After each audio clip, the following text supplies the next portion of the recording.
I'm Angie, and you're watching Dante's Vaccination.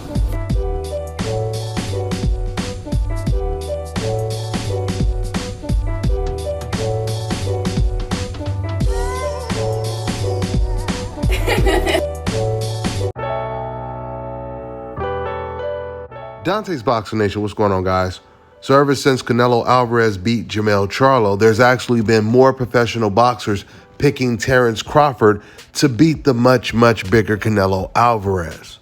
Hitchins, he came out and he said Crawford is going to wash Canelo if they fight. I'm telling y'all, it might be boring, but it's going to be dominating. So what he's really saying is he believes that it would be a completely one-sided fight and Canelo Alvarez probably wouldn't even touch Crawford throughout the fight. Some pro fighters feel even with a very defensive Charlo in the ring being dominated by Canelo Alvarez, Canelo still showed a lot of holes in this game. That's what Shakur Stevenson said, and that's the reason why he believes that Terence Crawford will beat him as well. That man different. I gotta see what he do next. I don't want to see Spence fight again, to be honest. I don't really want to see that. Where you think he could go? Because Canelo said he don't. He's like Canelo, man. Canelo like, gotta get off that shit, man. He like, nah, I don't know if I wanna. You know what I'm saying? Man, I think the best versus the best. Yeah. Just for the era. But you don't think the size difference is gonna play a factor again? I mean, that's y'all opinion.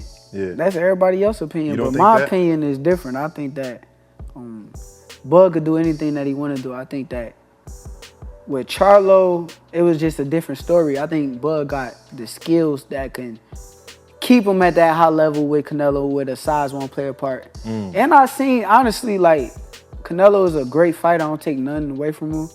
I see a lot of holes. That's why his coach kept saying to him, like, don't get overconfident, because you could tell he do get overly confident in there. Like when he don't feel the power, he start making mistakes, you mean? Like, he just start throwing one or two big shots. Right, loading up. And he's loading up, standing right in front of you. Yeah. And it's not boxing at the time, because it's like, okay, he just right in front of you. But I just think, like, with Charlo, he wasn't giving him nothing back.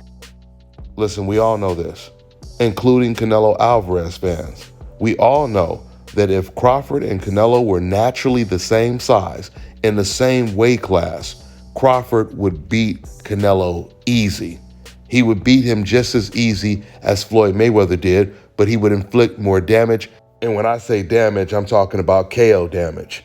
Crawford would knock out Canelo Alvarez if they were naturally the same weight. The only thing that makes the fight challenging is the fact that Crawford would have to move up an amazing 3 weight classes. It gives Canelo Alvarez a massive advantage going into the fight, obviously. If you think about it, it's like giving somebody a 2 to 5 second head start in a 200-meter race. You're way faster than this guy in a normal race, but now that you're giving this guy a head start, the race is actually competitive. And that's exactly how I see the Canelo versus Crawford fight. Now, when it comes to Crawford, he hasn't said too much about fighting Canelo since Canelo beat Charlo, so I really don't know what that means exactly. Now, of course, we got news that it looks like the Crawford versus Errol Spence fight is actually happening, even though they are still negotiating the weight. And Canelo Alvarez, he made it very clear after his Charlo fight that there were no plans, like he had no interest in fighting Crawford. But then a reporter basically coached Canelo Alvarez into saying that if it makes sense, he'll take the fight.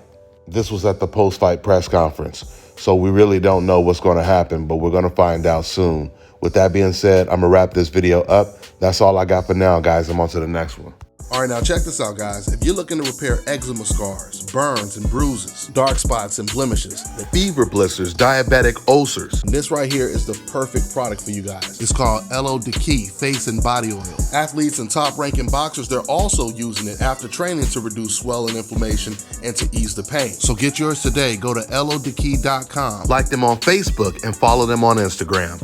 Let me tell you guys about Issa Israel Law Firm. It is a full-service legal practice based in Denver, Colorado, an emerging hub for combat sports and high-altitude training. If you're a fighter inside or outside of the ring and you need a law firm you can trust to fight for you, visit thefighterfirm.com or email help@iilawfirm.com. Legal representation is usually limited to plaintiffs or defendants in Colorado, but iFirm can help anyone in the world with trademarking their business name, logos, and U.S. immigration issues. This brother has been my attorney for a while and helped guide me through all kinds of business and civil issues, so make sure you guys go to thefighterfirm.com.